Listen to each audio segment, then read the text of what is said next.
오늘 보실 하나님 말씀은 사무엘하 17장 15절부터 23절입니다. 사무엘하 17장 15절부터 23절 보겠습니다. 이에 후세가 사독과 아비아달 두 제사장에게 이르되 아히도벨이 압살롬과 이스라엘 장로들에게 이러이러하게 계략을 세웠고 나도 이러이러하게 계략을 세웠으니 이제 너희는 빨리 사람을 보내 다윗에게 전하기를 오늘 밤에 광야 나루터에서 자지 말고 아무쪼록 건너가소서 하라. 혹시 왕과 그들을 따르는 모든 백성이 몰사할까 하노라 하니라. 그때 요나단과 아히마아스가 사람이 올까 두려워서 감히 성에 들어가지 못하고 에느로겔가에 머물고 어떤 요종은 그들에게 나와서 말하고 그들은 가서 다윗 왕에게 알리더니 한 청년이 그들을 보고 압살롬에게 알린지라. 그 두 사람이 빨리 달려서 바울이 მოს던 사람의 집으로 들어가서 그의 뜰에 있는 우물 속으로 내려가니 그 집 여인이 덮을 것을 가져다가 우물아기를 덮고 지은 곡식을 그 위에 널매 전혀 알지 못하더라. 압살롬의 종들이 그 집에 와서 여인에게 묻되 아히마아스와 요나단이 어디 있느냐 하니 요나 여인이 그들에게 이르되 그들이 시내를 건너가더라 하니 그들이 찾아도 만나지 못하고 예루살렘으로 돌아가니라. 그들이 간 후에 두 사람이 우물에서 올라와서 다윗 왕에게 가서 다윗 왕에게 말하여 이르되 당신들은 일어나 빨리 물을 건너가소서. 아히도벨이 당신들을 해하려고 이러이러하게 계략을 세웠나이다. 다윗이 일어나 모든 백성과 함께 요단을 건널새 새벽까지 한 사람도 요단을 건너지 못한 자가 없었더라. 아히도벨이 자기 계략이 시행되지 못함을 보고 나귀의 안장을 지우고 일어나 고향으로 돌아가 자기 집에 이르러 집을 정리하고 스스로 목매어 죽음에 그의 조상의 묘에 장사되니라. 아멘. 오늘은 모든 주권을 지닌 하나님께 도우심을 구하라. 모든 주권을 지닌 하나님께 도우심을 구하라라는 제목으로 하나님 말씀 보겠습니다. 그 후에 후세는 제사장 사독과 아비아달에게 말하죠. 아히도벨이 압살롬과 이스라엘 장로들에게 이러저러하게 조언했는데 나는 그들에게 이러저러하게 조언했습니다. 이제 최대한 빨리 다윗 함께 이 메시지를 전하십시오. 강 이편에서 밤을 보내지 말고 즉시 강을 건너십시오. 그렇지 않으면 왕과 함께한 모든 사람이 산채로 삼켜질 겁니다. 요나단과 아히마아스는 엘로겔에서 배회하며 기다리죠. 한 여종이 와서 그들에게 메시지를 전하면 그들이 다윗 왕에게 가서 알리기로 되어 있었습니다. 자칫 성 안에 들어가다가 눈에 띄며 위험했기 때문이죠. 그런 한 군사가 그들을 보고 압살롬에게 알립니다. 그래서 두 사람은 재빨리 그곳을 나와 바울임에 있는 어떤 사람의 집으로 들어갑니다. 그 집 마당에 우물이 있어 그들은 그 속에 기어 들어가 숨죠. 그 집의 안주인이 담요를 가져다가 우물을 덮고 그 위에 곡식은 널어 누구도 이상한 점을 눈치채지 못하게 합니다. 얼마 안 뒤에 압살롬의 부하들이 그 집에 와서 그녀에게 묻죠. 아히마아스와 요나단을 보았는가? 그 여인은 대답합니다. 강 저쪽으로 갔습니다. 부하들은 결국 그들을 찾지 못하고 예루살렘으로 돌아갑니다. 위험이 사라지자 아히마아스와 요나단은 우물에서 기어 나와 그 길로 다윗 왕에게 가서 보고합니다. 일어나서 빨리 강을 건너십시오. 아히도벨이 왕께 불리한 조언을 했습니다. 다윗과 그의 군대가 바로 일어나 이동해 요단을 건넙니다. 동틀 무렵에는 요단을 건너지 못한 사람이 한 사람도 없습니다. 아히도벨은 자신의 조언이 채택되지 않았음을 알고 나귀의 안장을 지어 고향으로 떠납니다. 그는 유언을 작성하고 집을 정리한 뒤에 목매달아 죽었고 가족의 묘지에 묻혔다라는 것이 오늘 본문의 내용 관찰입니다. 오늘 본문을 묵상하면서 우리는 이러한 질문을 할 수 있죠. 가장 뛰어난 지각과 통찰력을 지닌 마치 예언자와 같은 아히도벨이 어떻게 스스로 목매어 죽는가? 여러분이 왜 죽었을까? 질문을 한번 생각해 보십시오. 이런 아히도벨은 압살롬이 다윗의 첩들과 동침해야 된다라고 조언했습니다. 이것은 압살롬이 이스라엘의 왕의 지위와 권력을 차지했다는 것을 보여주는 가장 인상적인 행위였기 때문이죠. 비록 비도덕적이고 불법적인 것은 맞지만 압살롬의 개인의 이익이라는 측면에서 보면 이 아히도벨의 조언은 최고의 조언이었습니다. 압살롬은 아히도벨의 계략을 따라 다윗의 첩들과 동침함으로 자신이 이스라엘의 왕의 지위와 권력의 자리에 올랐음을 모든 이스라엘 백성들에게 보여줬어요. 그 결과 모든 지지자들이 하나로 결속되는 일이 발생하죠. 이제 아히도벨은 쇳불을 당김에 빼듯 그들 모두가 나가서 과업을 끝내야 한다라고 강력하게 권고합니다. 이미 집 앞에 있는 사람 12,000명을 데리고 지금 기습 공격을 하면 혼란에 빠질 것이고 이 틈을 타서 다윗만 죽이면 된다라는 말이죠. 다윗이 죽으면 모든 백성이 압살롬에게로 돌아오게 될 것이다 라는 계략을 펼칩니다.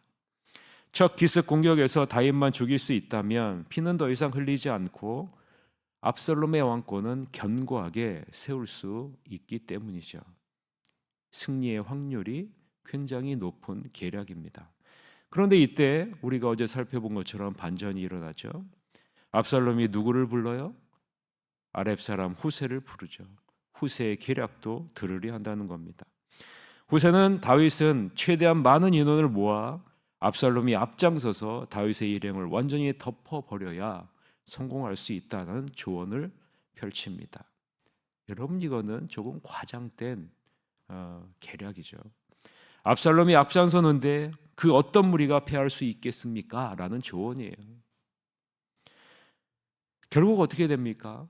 후세의 조언이 채택되고 후세의 조언이 아히도벨의 계략보다 낫다라고 평가됩니다.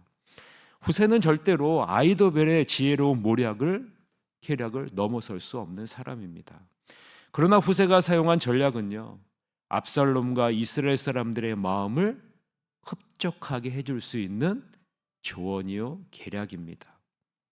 14절에 한번 보세요. 14절에 보면요, 낫다라는 단어가 나와요. 낫다. 여러분, 여기서 낫다라는 이 단어의 의미가 무슨 의미냐면요, 그들의 마음을 흡족하게 했다라는 그런 의미예요. 여러분 한번 생각해 보세요. 이 아히도벨의 계략은 지금 당장 12,000명을 데리고 지금 기습 공격을 하고 아히도벨이 앞장서서 죽이겠다는 거예요. 근데 후세의 계략은 뭡니까? 이스라엘의 전체에 모을 수 있는 모든 사람들을 다 모아서 누가 앞장서라고요? 압살롬이 앞장서서 가서요, 다윗을 죽이라는 거예요. 다윗을 죽이라는 거예요. 자, 그러면 여러분 한번 생각해 보세요. 어떤 전쟁이 더 영웅적인 전쟁이 될까요? 어떤 전쟁이 더 멋있는 전쟁이 될 수 있을까요? 어느 부분이 이스라엘 사람들의 마음을 다 흡족하게 할 수 있을까요? 승리는 12,000명의 기습 공격에서 아히도벨이 죽이는 것이 승리의 확률이 거의 100%에 가깝죠. 그러나 여러분, 그거는 멋있지 않습니다. 영웅적이지 않아요. 영웅적인 것은 뭡니까? 압살롬이 모든 이스라엘 군대를 이끌고 압살롬이 앞장서서 승리하는 게 멋있잖아요. 그래서 여러분, 낫다라는 이 단어가 그런 의미인 거예요. 아히도벨의 계략을 들었을 때는 압살롬과 이스라엘 장로들이 그 말을 옳게 여기죠. 그런데 후세의 계략을 들었을 때는 어떻습니까? 압살롬과 온 이스라엘 백성들이 환호합니다. 그래서 결국 아히도벨의 좋은 계략이 물리치게 되죠. 사무엘하 17장 14절을 보세요. 압살롬과 온 이스라엘 사람들이 이르되 아렉 사람 후세의 계략은 아히도벨의 계략보다 그다음 뭐예요? 낫다 하니 이는 여호와께서 압살롬에게 화를 내리려 하사 아히도벨의 좋은 계략을 물리치라고 명령하셨습니다라. 후세는 압살롬과 이스라엘 백성들의 영웅심을 부추기는 전략을 사용해 채택되게 된 겁니다. 화끈하게 모여 압살롬이 앞장서서 다윗과 그 일행을 죽이고 다윗보다 더 높은 영웅이 되십시오라고 지금 말하는 거죠. 그러나 이 모든 과정 뒤에는 누가 있다는 겁니까? 14절에 분명히 얘기하고 있잖아요. 사람의 마음을 움직이는 하나님의 섭리가 숨어 있다. 이 세상에서 가장 뛰어난 지각과 통찰력을 지닌 하나님과 겨룰 정도로 지혜로운 아히도벨의 모략은 결국 다윗의 친구 후세의 충성과 한 무명의 여인의 용기에 의해 철저하게 무너지게 되죠. 여러분, 사람의 계획은 절대로 하나님의 계획을 이길 수 없다는 것을 우리는 기억해야 됩니다. 후세의 계획이 더 좋아서 사용하신 것이 아니에요. 하나님이 후세를 통해 하나님 자신의 뜻을 이루어 나가기로 작정하셨기에 하나님이 사용하신 것이지, 후세의 계략이 더 아이도벨 계략보다 뛰어나서 사용된 것이, 채택된 것이 아니다라는 것을 우리는 봐야 됩니다. 여러분, 우리가 이 세상 사람들보다 뛰어나서, 우리가 이 세상 사람들보다 더 지혜로워서 하나님이 우리를 하나님의 자녀로 사용하셔서 하나님의 나라를 확장하도록 하셨습니까? 아니요. 우리는요, 뛰어나지 않습니다. 오히려 우리는 더 못날 수 있어요. 그럼에도 불구하고 하나님이 우리를 사용하시는 것은요, 하나님이 여러분을 사랑하셔서 그래요. 하나님은 여러분을 사용하셔서 하나님의 뜻을 이루고자 작정하셨기 때문에 그런 거예요. 그것이 은혜 아니겠습니까? 그것이 은혜 아니에요? 우리가 무슨 자격이 있습니까? 여러분, 이 자리에 앉아서 하나님과 마주할 수 있고 하나님과 교제할 수 있는 자격이 있습니까? 하나님의 나라를 누리고 하나님의 나라를 확장할 수 있는 자격이 우리가 있어요? 없어요. 그러나 하나님은요, 자격 없는 우리를 일방적으로 찾아오셔서 자격을 주셨고요, 일방적으로 우리에게 사랑을 베푸셨습니다. 그러니까 여러분, 우리는요, 감사함으로, 기쁨으로 남은 생애를 주님과 함께 살아가야 된다는 것입니다. 아히도벨의 전략은 다윗에게 매우 치명적인 전략이죠. 권하고 힘이 빠진 다윗의 무리가 밤에 아히도벨의 12,000명의 군사들의 기습 공격을 받으면 어떻게 돼요? 소수의 군대는 혼란에 빠질 것이고, 그 상황에서 다윗 한 사람을 죽이는 것은 너무나도 쉬운 거죠. 전쟁은 빨리 끝날 것이고 온 나라는 압살롬에게 돌아갔을 것입니다. 모든 백성은 평안함을 되찾았을 거예요. 그러나 가장 중요한 게 있죠. 이 아히도벨의 계략에는 누가 없어요? 누가 함께하지 않습니까? 하나님이 함께하지 않아요. 하나님이 함께하지 않아요. 여러분, 이 세상 사람들 지혜롭습니다. 얼마나 지혜로운지 여러분 보고 있지 않습니까? 사람을 능가하는 AI 휴머노이드를 지금 만들고 있는 세상 아니겠어요? 온 세상 사람들이 모여도요, 여러분, 한 휴머노이드를 이길 수 없는 시대가 이제 도래해요, 여러분.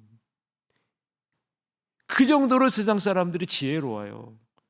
그런데 여러분, 그 세상 사람들의 지혜는 누가 빠져 있어요? 하나님이 없습니다. 하나님이 없어요. 하나님이 함께 하시지 않는 인간의 지혜와 계획은요, 결국 무너질 수밖에 없다라는 사실을 우리는 본문을 통해서 분명히 봐야 됩니다. 후세는 압살롬이 아히도벨의 계략으로 돌아설 것이 두려워서 어떻게 합니까? 사독과 아비아달을 통해 다윗에게 서둘러 요단강을 건너십시오 라고 전달하죠. 두 제사장은 한 여인을 통해 예루살렘 근처에 잠복해 있던 요나단과 아히마아스에게 이 정보를 전달하죠.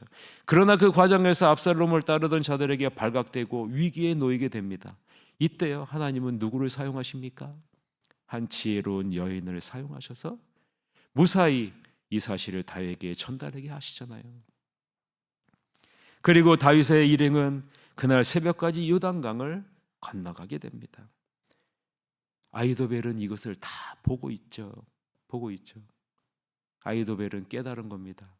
자신의 계략이 이제는 이루어질 수 없는 계략임을 깨닫게 됩니다. 이것을 안 아히도벨의 선택은 무엇입니까? 고향으로 돌아가 집을 정리하고 스스로 목매어 죽은 겁니다. 23절 같이 찬양 읽어봅시다. 아히도벨이 자기 계략이 시행되지 못함을 보고 나귀에게 안장을 지우고 일어나 고향으로 돌아가 자기 집에 이르러 집을 정리하고 스스로 목매어 죽음에 그의 조상의 묘에 장사되니라. 왜 아히도벨은 가장 지혜롭고 마치 예언자와 같고 하나님과 같은 이 아히도벨은 왜 죽음을 선택했을까? 왜 죽음을 선택했을까요? 여러분, 아히도벨은 매우 총명한 사람입니다. 자신의 계략이 받아들여지지 않자 아히도벨은 압살롬의 거사가 반드시 실패할 것이다 라는 사실을 알고 있는 겁니다. 그러면 다른 사람은 자비를 받을 수 있을지 몰라도 반란에 가장 깊이 개입된 자로서 아버지의 후궁을 취하도록 조언한 자신은 처형을 면할 수 없다라는 사실을 누구보다도 더 잘 알고 있는 사람이 아히도벨 아니겠습니까?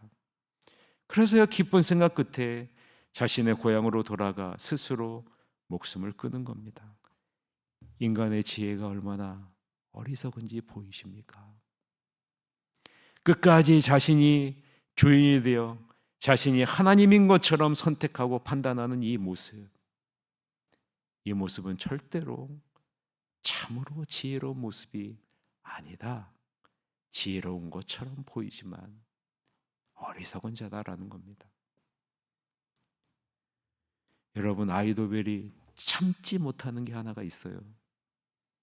참지 못하는 것. 그것은요, 자신의 결정은 항상 옳고 결정적인 영향력을 발휘했다라는 거예요. 자신의 결정이 채택되지 못하는 것을, 자신보다 남이 더 인정받는 것을 아히도벨은 참지 못해요. 왜냐하면 여태까지 그런 적이 없었거든요. 누구보다도 더 지혜로웠고요, 누구보다도 더 뛰어났고요, 자기의 의견은 한 번도 채택되지 않은 적이 없습니다. 자기가 항상 드러났고요, 가는 곳마다 자기가 항상 어떤 사람들보다 뛰어난 사람이 아히도벨이었습니다. 이 아히도벨은 다른 사람이 자신보다 더 지혜롭고 높임을 받는 것을 참을 수가 없어요. 그래서요, 오늘 본문에 보면 어떻게 합니까? 분노가 치밀어 올랐을 것 아니겠습니까? 그 누구도 자신보다 뛰어난 지혜를 가지고 있지 못하다고 생각했기에 마치 자신이 하나님과 같은 지혜를 가지고 있다고 착각하며 살았던 사람이 아히도벨 아니겠습니까? 다른 사람이, 그것도 평범한 다윗의 친구 후세의 계략이 자신 앞에서 채택되고 자신 앞에서 높임을 받는 것을 본 이 아히도벨은 참지 못하는 겁니다. 그리고 분노 가운데 어떻게 해요? 스스로 목숨을 끊을 결정을 하게 되죠. 만약에 아히도벨이 이 분노를 참고 압살롬 곁에서 계속 모략을 베풀었다면 어떻게 됐을까요? 여러분, 참고 자기의 계략이 채택되지 않았음에도 불구하고 참고 압살롬 곁에서 계속 계략을 베풀었다면 어떻게 됐을까요? 아마도 다윗에게 치명적인 상처를 입히게 되지 않았을까 생각합니다. 여러분, 모든 주권을 지닌 하나님께 도우심을 구하지 않고 자신이 하나님과 같이 지혜롭다고 생각해 자신의 뜻대로 되기를 원했던 아히도벨의 계략은 결국 무너지게 되고 아히도벨은 절망 가운데 스올로 떨어지게 됩니다. 이런 모습을 보면서 여러분 무엇이 느껴지십니까? 여러분 한번 여러분에게 적용을 한번 해보십시오. 하나님께서 함께 하시지 않는 인간의 지혜와 계획이 얼마나 허망한지, 내가 이 모습을 보면서 남은 생을 어떻게 살아가야 될까? 오늘 하루를 어떻게 살아가야 될까? 나의 부족함을 인정하고 매 순간 하나님이 모든 주권을 지닌 하나님께 도움을 구하는 자세로 살아가야 되겠다. 이것이 가장 지혜로운 자이구나. 그 사실을 깨닫고 날마다 내 지혜를 구하지 않고 나를 드러내지 않고 나의 부족함, 나의 연약함을 주님 앞에 고백하며 주님의 지혜를 구하고 주님의 주권을 인정하는 것이 가장 지혜로운 모습이구나라는 모습을 깨닫고 주님께 구하는 여러분이 되시기를 바랍니다. 내 힘이 아닌 하나님의 도움을 신뢰하고 순종할 때 하나님은요, 우리를 통해서 선한 열매를 풍성히 맺게 하실 것입니다. 이러한 은혜가 여러분에게 풍성하게 일어나길 주님의 이름으로 간절히 축원합니다. 기도하시겠습니다.